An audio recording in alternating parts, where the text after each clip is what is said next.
Hello guys, welcome back to the channel, and as you can see I'm fast forwarding because this is one of the most cursed videos that I've shoot this year. Uh, Mainly because I'm Doombas and I have dyscalculia, which I messed the numbers in my head, and because of Tim Cook iPhone. So basically in here I'm just taking out the spool bearing, which in there you see it's a SMR 85, which is a lie, it's a SMR 105, which I'm realizing right now that I have the wrong bearing. This one is a lot bigger than the one that I've ordered, so I swapped the JZN pairing for a PXKA pair, and now Tim Cook grilled me because I didn't lost. I think the phone started to record and then for some reason after 10 seconds it stopped. So there is the bearing already put in, but if you check any of my other videos, it's exactly the same procedure. Take the pin out, take the bearing, put the bearing in and put the pin again. The hardest part in this reel is to change the bearing on the braking side. As you can see, you have to take the braking assembly out. You have to be careful with something. So the closing mechanism for the braking side, it has like a retention pin that it's actuated for a spring. So this is why you see me being very careful. So I just take the assembly that comes out with no problems, and in there you have the pin that locks the locking mechanism. So it's just basically a very simple plasticky thing that has some indentation, and then the sphere just push through it through a spring. So let it sit like there. And also you have like a key side in here that will go like three prongs on the outside of the sphere that will go inside of the brake dial, where you also have some spring doing the ratcheting when you hear the clicking for the brake adjustment. Why did I miss the footage? Because I had to get a new set of keys for electronics. So this is a very small Phillips head screw that I have to take out. So even smaller than that one. I think it's size 00 if I can recall it correctly. But any electronics kit will do it. Um, Again, iPhone focusing on the most important things. It's a hard thing to shoot, but basically you take the screws out, always applying force down because they are spring loaded. So you take the screws out and then you release it quite slowly so the springs don't bounce out of your table onto the ground and they are lost forever. So now that the mechanism it's almost out, so just make sure so no springs went missing. You see there the three springs. Now I will just uncover it, take the springs out, and now we can access the bearing. Very simple, um, but still a little bit of inconvenience to do. But remember, you have only to do this once and you will have your wheel upgraded for a long time. And in here I don't even go with ceramics because I don't think it's needed. I just go with like a very good hybrid. So stainless steel cage with silicon nitride ball. Which I think it's a good compromise. I don't want this reel to be very loud. This is a I would call a refined reel, so no need to be loud. So this is the old bearing. Ooh, the iPhone actually focused on the bearing, which is actually nice. Let's see if we can focus on this one.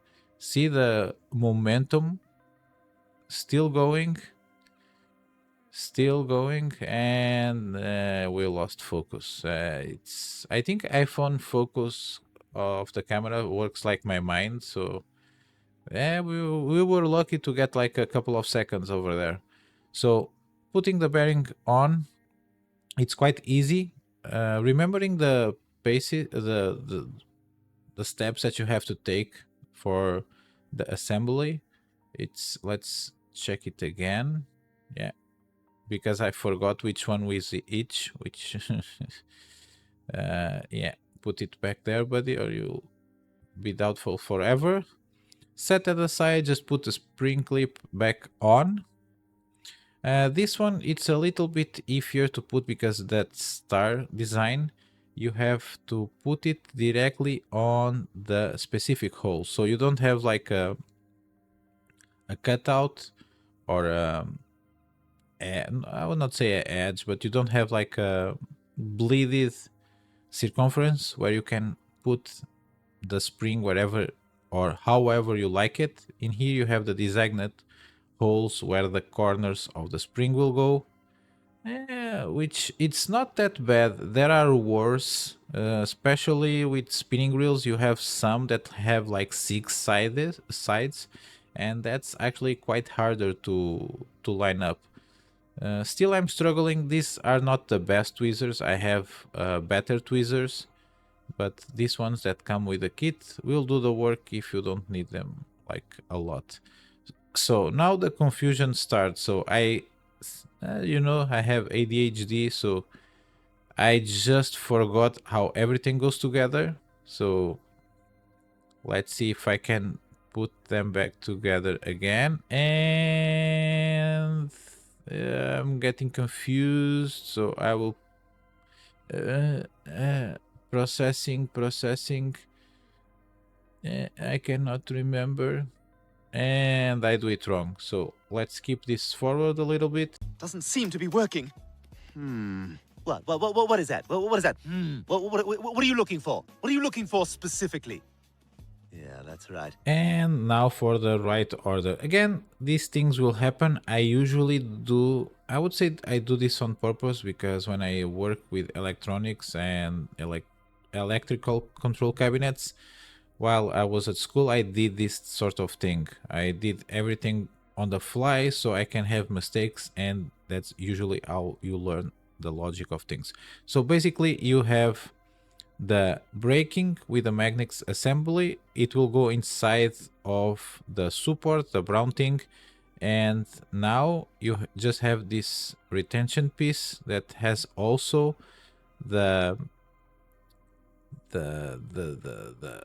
like the black plastic thing that will go and make the connection with the brake dial. I think it's quite easy to understand what goes where. Now we have the springs there.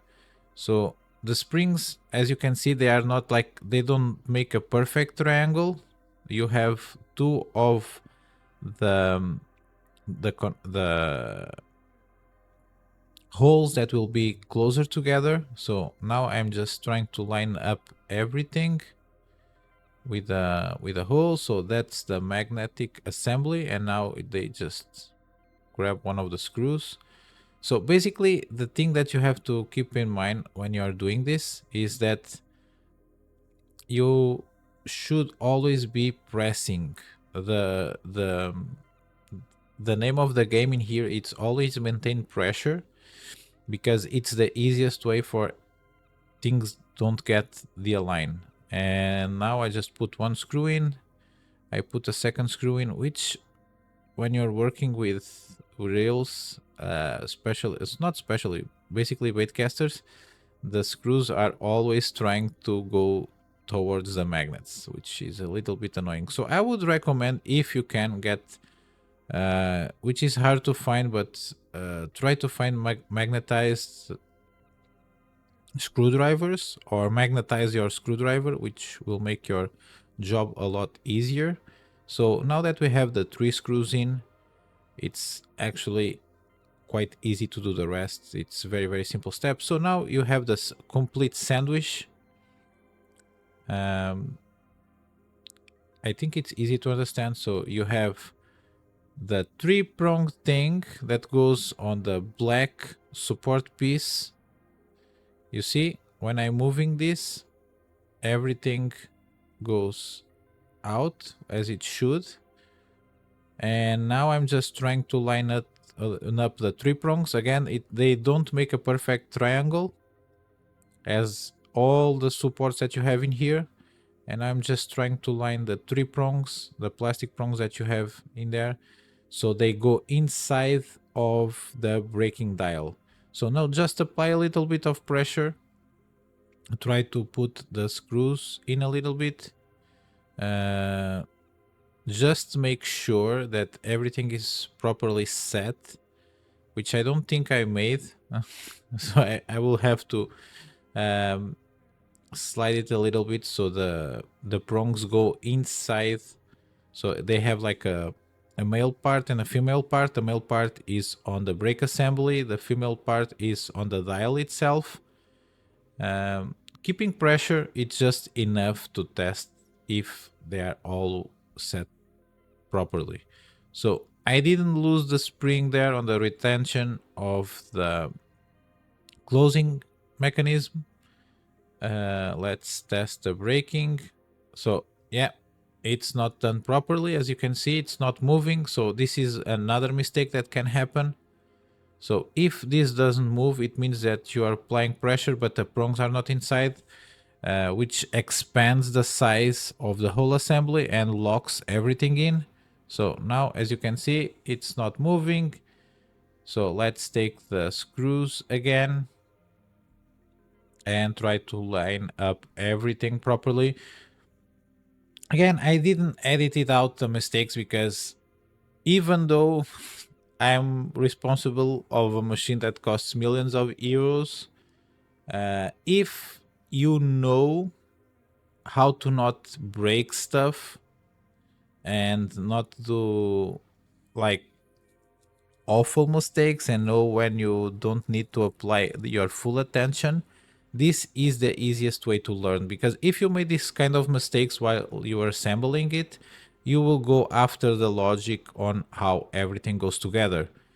I know it's a weird philosophy, but if I did a video, I didn't show you the mistakes, you would just follow the steps mindlessly,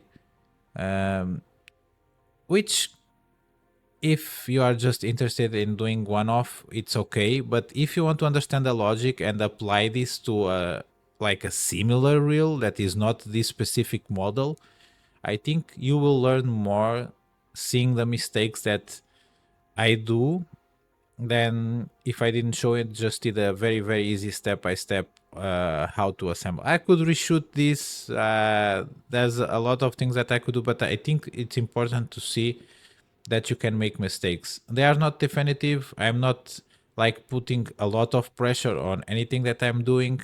So now I'm just actually applying pressure, but it's just on the assembly. Now that I see that the brake dial is moving, I put the pressure on my thumb. So still the braking dial is working perfectly. I can put the whole magnet array up and down on the side plate. So now I'm tightening the screws. Again, don't over tighten. You are tightening on plastic, or in this case, like carbon fiber plastic mesh thingy. And you can also damage the screw. I don't think these ones you can damage that easily because they are good screws. But again, don't over apply any torque. Even if you're doing like regular maintenance on reels, don't ever apply. If the threads are not going in properly, give it just a quick spin on the left. So trying to find the right threads that were there previously, and it's done. So let's put everything back together and give it a little bit of a free spool.